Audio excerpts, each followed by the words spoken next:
समस्त को मोर नमस्कार। चलतु जानिबा डायबिटीज बा मधुमेह रोग को रक्त परीक्षा द्वारा आमे केमिति चिन्हट करि परिबा।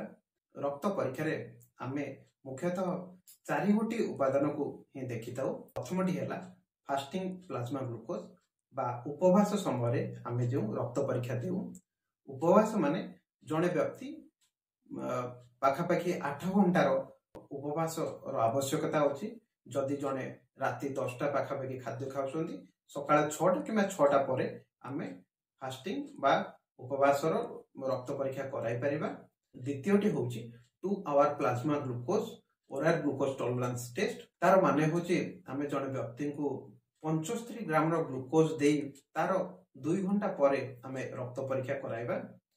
ई 75 ग्राम ग्लूकोज को आमे पाखापाखि गोटे ग्लास पानी रे मिसाई जने व्यक्ति को पीवा को दबा एवं तार 2 घंटा परे आमे रक्त परीक्षा कराइबा।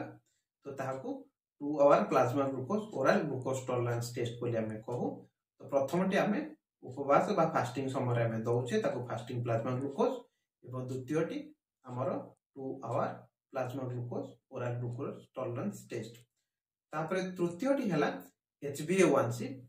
HbA1c ये होची हमर गोटे प्रकार हीमोग्लोबिन जहा कि हमको 3 मासर रक्त रे थिया ग्लूकोज रो धारणा देई थाए। चतुर्थटी होची रैंडम प्लाज्मा ग्लूकोज जे कोनी समय आमे रक्त को परीक्षा करि परिबा।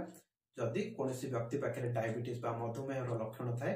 डायबिटीज बा मधुमेह रो लक्षण गुडी को कोन हमें जानिचे जदि जे कोनोसी व्यक्ति को अत्यधिक दुर्बल लागिबा बारंबार परिश्रा लागिबा ता सहित बहुत भोक होबा बहुत शोष होबा आउ ता सहित कोनोसी घा हेले घा न सुखबा पाद हाथ सब झिमझिम लागिबा जळा पड़ा होबा आखि को भलरे न देखा जिबा देह हाथ कुंडे होबा परिश्रातार कुंडे होबा इसको हमको डायबिटीज रो लक्षण देखा जाए।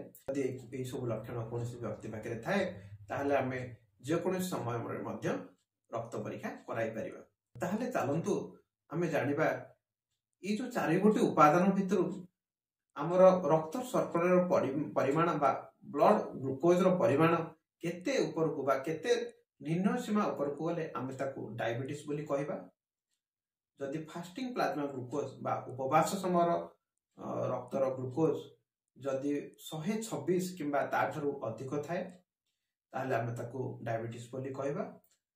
किंबा 2 आवर प्लाज्मा ग्लूकोज माने 75 ग्राम ग्लूकोज देला परे जदि 2 घंटा परे आमे ग्लूकोज रो परिमाण 200 किंबा ताठरू अधिक थाए ताहले भी ताको आमे डायबिटीज बोली कहबा। तापरे तृतीयटी हैला HbA1c जदि या 6.5 किंबा ताठरू अधिक रहला बा 6.5% बा ताठरू अधिक रहला ताहले ताको डायबिटीज बोली कहि परिबा। तापरे चतुर्थटी हैला जदि कोनोसी व्यक्ति थारे लक्षण देखा जाय थाए एवं ता सहित जदि आमे रैंडमली ब्लड ग्लूकोज देखु बा जे कोनोसी समय आमे ब्लड को परीक्षा करू ताहले जदि या 200 किंबा ताठरू अधिक थाए ताहले आमे ताको डायबिटीज बोली कहि थाउ। आमे ए जो 4 गोटी उपादान कथा कहले ता मध्यरु जदि कोनोसी गोटी रो परिमाण मध्य निम्न सीमार ऊपर थाए ताहले आमे ताको डायबिटीज बोली कहि परिबा। धन्यवाद।